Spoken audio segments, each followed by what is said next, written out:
શ્રી ગણેશાય નમઃ. સામા પાંચમની વાર્તા. ભાદરવા સુદ પાંચમ એટલે સામા પાંચમ. વ્રત કરનારે તે દિવસે કંદમૂળ, ફરાળી શાક, સામો, ફળફળાદી ખાઈ આખો દિવસ વિતાવવો, બીજું કશું ખાવું નહીં. વડીલો તથા ગુરુની સેવા કરવી અને દિન દુખિયાને શક્તિ પ્રમાણે દાન આપવું. વિદર્ભ દેશમાં ઉત્તંક નામે એક બ્રાહ્મણ રહેતા હતા. તેની સ્ત્રીનું નામ સુશીલા હતું. તેને બે બાળકો, એક છોકરો અને એક છોકરી. છોકરાનું નામ સુવિભૂષણ હતું. બધા આનંદથી રહેતા હતા. સુશીલા ખરા ભાવથી પતિની સેવા કરતી અને ઉત્તંક પણ કોઈ રીતે સુશીલાને દુઃખ દેતો નહીં. સુવિભૂષણ મોટો થયો એટલે તેને એક ઋષિના આશ્રમમાં ભણવા મૂક્યો. સુવિભૂષણ ગુરુની તન મનથી સેવા કરતો અને નવરાશની વેળા વિદ્યાભ્યાસમાં ગાળતો હતો. છોકરી સમજણી થઈ એટલે તેને પરણાવી દીધી. ઉત્તંકને હવે નિરાત થઈ. તે સુખ શાંતિથી પોતાનો નિર્વાહ ચલાવવા લાગ્યો. પરંતુ ઉત્તંકનું ભાગ્ય બદલાયું. દુર્ભાગ્યે તેની છોકરી વિધવા થઈ. છોકરીના સાસરિયામાં કોઈ પણ આધાર ન હતો એટલે તે દુઃખની મારી પિતાને બારણે આવી. જુવાન પુત્રીનું દુઃખ જોઈ સુશીલા અને ઉત્તંક આકુળ વ્યાકુળ થઈ ગયા. પરંતુ પ્રભુની ઈચ્છા આગળ તેઓ નિરુપાય હતા. સુવિભૂષણ વેદો, ઉપનિષદો અને સર્વ ધર્મશાસ્ત્રોનો પારંગત થયો અને ગુરુની આજ્ઞા લઈ પોતાને ઘરે આવ્યો. એક દિવસે ઉત્તંકે કહ્યું, બેટા, હવે તું મોટો થયો છે, ઘરબાર તારે સંભાળવાના છે અને અમારી એવી ઈચ્છા છે કે હવે છેલ્લું જીવન ગંગા કાંઠે પ્રભુ ભજનમાં ગાળવું. બહેન પણ સાથે આવવાની છે. પિતાની આવી ઈચ્છા જોઈ સુવિભૂષણે સંમતિ આપી અને ઘરનો બોજો સંભાળી લેવાની હા પાડી. ઉત્તંક, સુશીલા અને વિધવા પુત્રી ત્યાંથી ગંગાજીએ જવા ચાલી નીકળ્યા. ગંગાજીના રમણીય તીરે આશ્રમ બાંધી અને બધાએ રહેવા લાગ્યા. વિધવા પુત્રી માતા પિતાની સેવા ચાકરી કરી પ્રભુ ભક્તિમાં પોતાના દિવસો વિતાવવા લાગી. દૂર દૂરથી કેટલાક શિષ્યો ઉત્તંક પાસે વિદ્યાભ્યાસ કરવા આવવા લાગ્યા. ઉનાળાના દિવસો હતા. પુત્રી બફારામાં કામકાજથી થાકી ગઈ હતી. સાંજની ઠંડકમાં આરામ લેવા એક ઝાડ નીચે પથ્થર ઉપર સૂઈ ગઈ અને ઘસઘસાટ ઊંઘવા લાગી.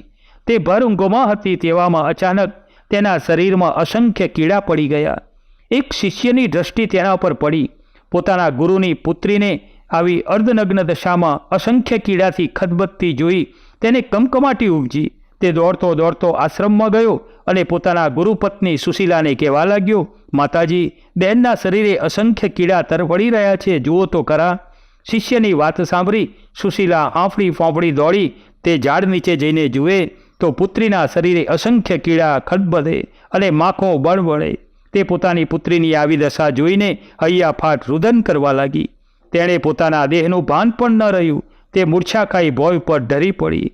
થોડી વારે તેને ભાન આવ્યું અને પોતાની વાલી પુત્રીને ઉપાડી આશ્રમની ઝૂંપડીમાં લઈ ગઈ. પુત્રીને પથારી ઉપર સુવડાવી સુશીલા પોતાના પતિ પાસે ગઈ અને કહેવા લાગી, નાથ, જુઓ તો ખરા, એકાએક આપણી પુત્રીને શરીરે અસંખ્ય કીડા પડી ગયા છે. મારી સતી જેવી દીકરીને આવું શું થયું? એને એવા કયા પાપ નડ્યા? એવી મારી આવી ભૂંડી હાલત કઈ રીતે થઈ? સુશીલા ધ્રુસકે ને ધ્રુસકે રડી પડી. સુશીલાને ધીરજ આપી ઉત્તંક પોતાની પુત્રી પાસે ગયો. થોડીવાર પછી શાંત ચિત્તે તેને સમાધિ ચડાવી. સમાધિમાં તેણે પુત્રીના પૂર્વજન્મના કર્મો જોયા અને કહ્યું, આપણી પુત્રી આ પહેલાંના 7મે જન્મે બ્રાહ્મણી હતી. એક વેળા તે રજસ્વલા ઋતુ ધર્મવાળી હોવા છતાં છોકરમત અને અભિમાનમાં પોતાનો ધર્મ ચૂકી વાસણ કુસણ તથા ગર્વ કરીને અટકી હતી. તેના પાપે તેની આ દશા થઈ છે.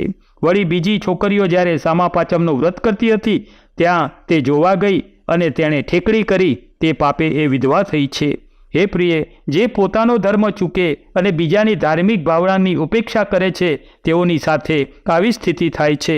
હે નાથ, જે વ્રતનો અનાદર કરવાથી આપણી પુત્રીની આ દશા થઈ, શરીરમાં કીડા પડી ગયા, એ વ્રત સી રીતે થાય? સુશીલાએ કહ્યું.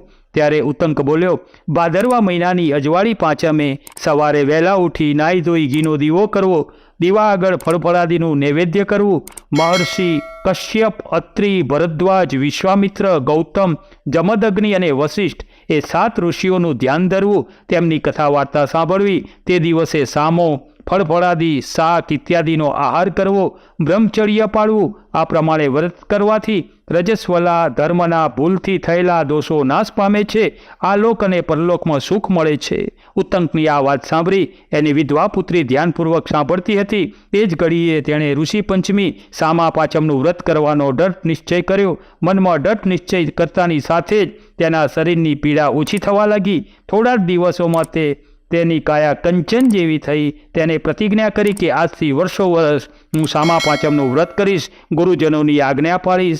જય ગુરુદેવ.